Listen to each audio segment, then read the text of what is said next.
Sejak tahun berapa? Sejak tahun berapa Israel menjajah Palestina? Ada yang bisa jawab? Mahasiswa, silakan. Ada yang tahu sejak tahun berapa? Nggak ada, nggak pernah. Jelas-jelas Israel pada 7 Oktober itu tidak dalam keadaan bersih tegang dengan Gaza. Kita balik lagi ke 2024. Iran menyerang Israel April 2024 dan Oktober 2024. Israel punya nuklir nggak? Pak Islah, Israel tidak pernah mengancam untuk menggunakan nuklir untuk membinasakan Iran. Ya, teman-teman, selamat datang kembali di channel ini. Tadi barusan kita melihat sebuah cuplikan video yang sangat menarik, di mana mereka ini memperdebatkan atau memberikan berupa pemahaman bagi para pendukung daripada Iran ini, di mana salah satunya adalah seorang ibu yang sangat luar biasa sekali memberikan tanggapan yang katanya sejak kapan Amerika menjajah daripada Iran. Tidakkah ada katanya itu hanya berupa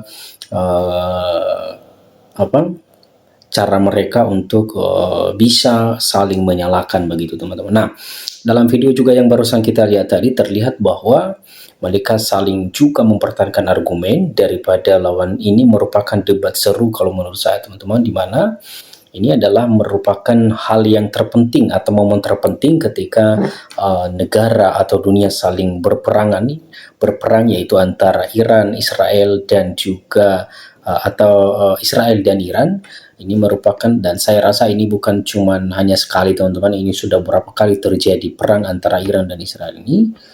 Kita tidak tahu apa penyebabnya, dan ini merupakan atau ada efek sampingnya kepada kita bagi Indonesia, teman-teman, yaitu tentang harga barang atau terutama minyak, gas, dan juga beberapa hal lainnya, merupakan hal yang bisa berimbas kepada kita, terutama masyarakat kecil, tentang kenaikan harga barang semua.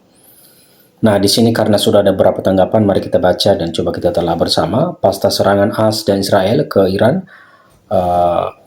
AS UGM desak Indonesia keluar dari BOP.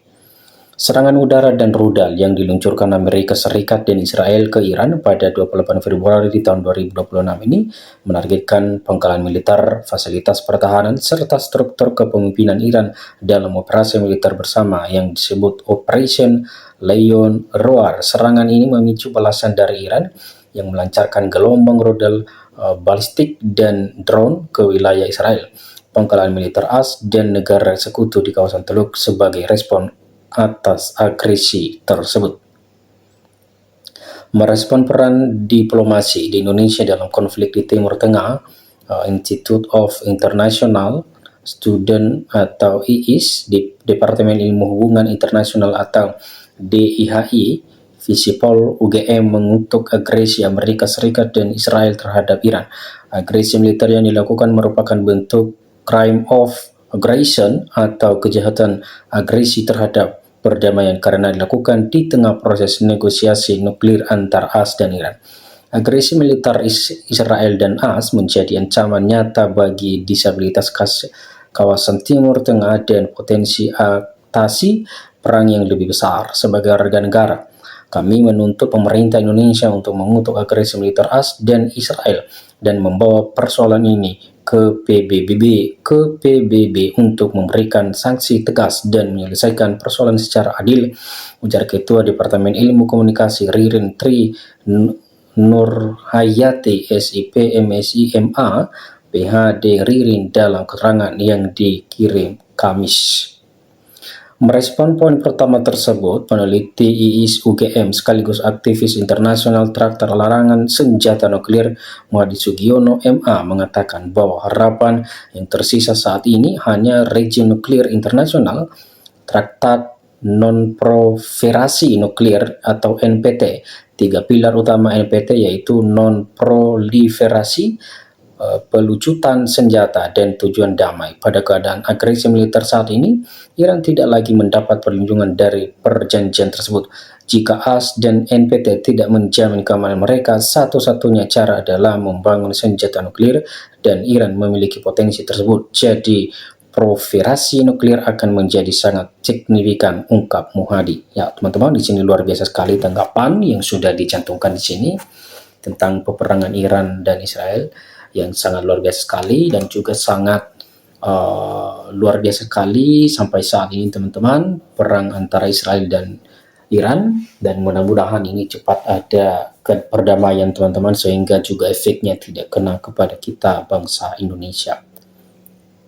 Poin kedua, IIS mendesak Indonesia keluar dari Board of Peace atau BOP. Adanya agresi militer menjadi refleksi kritis bagi keputusan Indonesia untuk bergabung dalam BOP. Hal ini karena dua anggota BOP yaitu AS dan Israel menjadi agresor yang menjadi ancaman bagi Indonesia.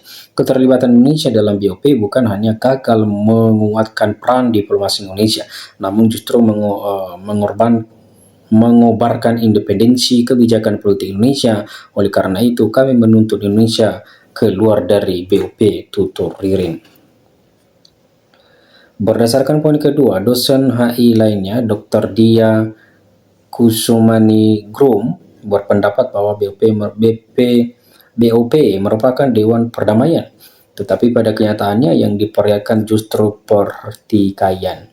Menurutnya, Indonesia perlu melakukan evaluasi terhadap alasan yang diambil untuk bergabung dengan BOP.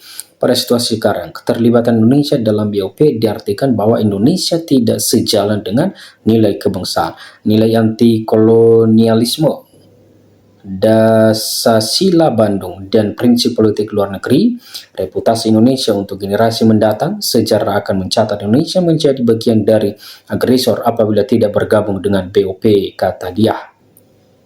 Selanjutnya, pada poin ketiga, IIS mendesak agar Indonesia mengutamakan solidaritas selatan di tengah aksi unilateral brutal, bukan sebaliknya justru merespon dinamika geopolitik dan tindak unilateral menjadi bagian dari kelompok aktivis. Seharusnya Indonesia menguatkan kerjasama kawasan dan menggalang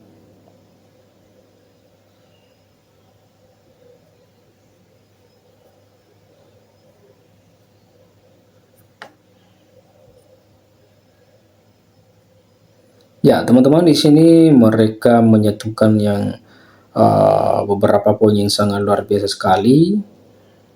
Berdasarkan poin kedua, dosen HI lainnya, Dr. Dia Kusumaningrum, berpendapat bahwa BOP merupakan Dewan Perdamaian, tapi pada kenyataannya yang dipilihkan justru pertikaian. Selanjutnya, pada poin ketiga, IIS mendesak agar Indonesia mengutamakan solidaritas selatan di tengah aksi unilateral brutal, bukan sebaliknya justru merespon dinamika geopolitik dan tindak unilateral menjadi bagian dari sekelompok aktivis. Seharusnya Indonesia menguatkan kerjasama kawasan dan menggalang solidaritas negara-negara selatan. Komitmen Dasar Bandung dapat menjadi dasar kedaulatan dan solidaritas negara-negara selatan sebagai identitas dan nilai dalam diplomasi Indonesia. Sejalan dengan komitmen dan prinsip tersebut, Dr. Randi Wisata Nadia Tama, peneliti IIS UGM lainnya, turut menyampaikan bahwa prinsip kebijakan luar negeri yang sangat penting yaitu berbasis pada kondisi dan ide norma yang ada di dalam negeri negara itu sendiri. Selama ini nilai perjuangan yang selalu dibangun sejak kemerdekaan merupakan komitmen terhadap negara-negara selatan sebagai basis reputasi Indonesia di kancah internasional. Hal ini menjadi elemen penting dalam membangun kredibilitas bangsa. Untuk merealisasikan peran perdamaian, pemerintah harus aktif mencoba forum internasional yang menjadi pondasi untuk memperkuat pada kondisi politik saat ini. Oke teman-teman, demikian saja lumpusan kita dan mudah-mudahan masalah atau konflik antara Iran dan Israel dapat cepat terselesaikan. Ya teman-teman, demikian saja. Salam inspirasi, salam NKRI, harga mati.